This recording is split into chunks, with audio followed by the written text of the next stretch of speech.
bw'abuvyeyi buragoye abachef de quartier baze kubigisha kenshi narigishije inshuro nyinshi muri iki gisagara mu gihugu cyose mvuga yuko umuchef de quartier azoharika ubuchef de quartier buzababwiye none ibi byashitse ku Mutanga Sud n'ibiki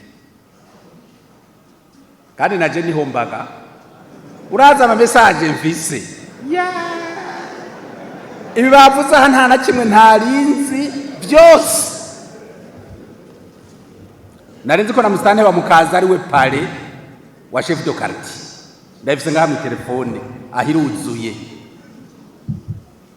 n'ikimenyamenye nabiyungikiye umushikiranganji w'intwaro hagati mu gihugu hirya yejo telefone ngaha iruzuye ibya quartier Mutanga Sud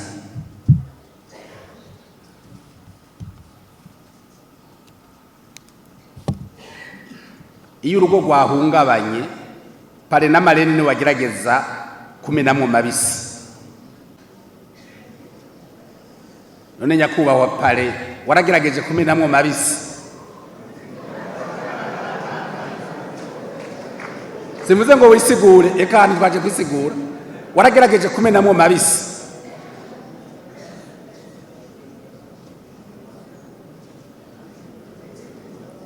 ese iki kiganiro dukoreye ngaha mutima mwiranda yo kugendera ejo tukumva nahubwo wabakoranije yanzira ya position wari uriko yahindutse nabwo ibintu biko biragenda neza Imana yo kiguhezagira kandi yo kiguharira ku bindi byose byoba wari witwayemo nabi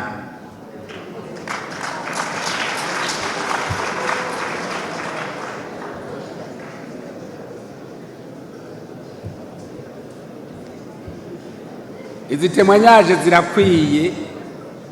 chef de quartier Mutanga Sud nakibereye kuba umuvyeyi wa Mutanga Sud nihagire n'ugira ibyafuruguta bindi nagire n'ugira ibyafuruguta bindi yakwa munogo gisagara cya Bujumbura chef de quartier Mutanga Sud asubirizwe vyihuta ukurikira duge ikartiro nk'uburongozi bushasha bubereye